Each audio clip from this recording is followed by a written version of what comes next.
اعوذ باللہ من الشیطان الرجیم بسم اللہ الرحمن الرحیم السلام علیکم ورحمۃ اللہ وبرکاتہ۔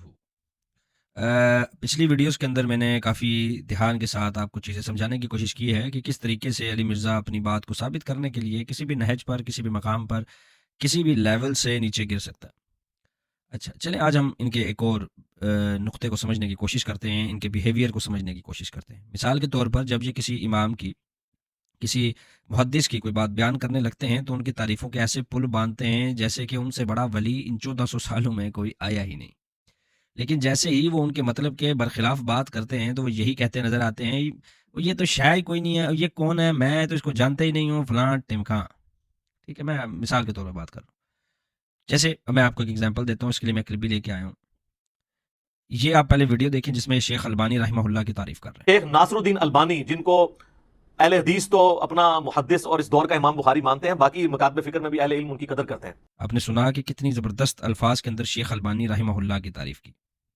اب ایک حدیث شب برات کے متعلق ان کے پاس آئی جس کو شیخ البانی نے صحیح کہا تھا، لیکن اصول محدثین پر ابن ماجہ کی روایت تھی وہ، اور وہ ضعیف تھی۔ تو آئیں دیکھیں علی مرزا کا اس کے اوپر کیا تاثر تھا۔ 4 سکم ہے اس روایت کے اندر، اس کے باوجود شیخ البانی نے چونکہ اسے حسن لکھ دیا، اور وہ حسن لکھ رہی ہے ضعیف جمع ضعیف، وہ آج بریلوی بھی کوٹ کرتے ہیں، دیوبندی بھی، اور بعض اہل حدیث بھی کوٹ کرتے ہیں۔ آپ نے سنا کہ شیخ البانی نے اس روایت کو ضعیف ہونے کے باوجود اس کو صحیح کہہ دیا، جبکہ علی مرزا صاحب کہتے ہیں چار سکم تھے، چار سکم ہونے کے باوجود اس کو صحیح کہہ دیا۔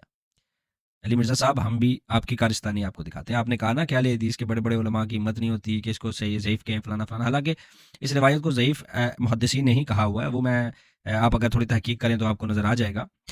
لیکن میں آپ سے یہ سوال کرتا ہوں کہ ابن ماجہ کی آپ ایک اور روایت پیش کرتے ہیں حضرت امیر معاویہ کے خلاف، میں آپ کو اس کا بھی تعارف کرواتا ہوں۔ یہ میرے ہاتھ میں ہے جی، ریسرچ پیپر 5B، ٹھیک ہے۔ اس ریسرچ پیپر 5B کے اندر آپ نے ابن ماجہ کی ایک روایت نقل کی اور اس کے اوپر شیخ البانی کی ہی تحکیم کا استعمال کیا، ٹھیک ہے۔ یہ ہے جی اس کا صفحہ نمبر 20، اور یہ حدیث نمبر 40 کی سب سے آخری حدیث ہے سنن ابن ماجہ کی، اور یہ حضرت امیر معاویہ رضی اللہ تعالیٰ عنہ کے خلاف تھی چونکہ، ٹھیک ہے۔ تو آپ نے اس کو نقل کیا اور اس کی جو تحکیم استعمال کی وہ استعمال کی شیخ البانی کی، کہ قال شیخ البانی اسنادہ صحیح، ٹھیک ہے۔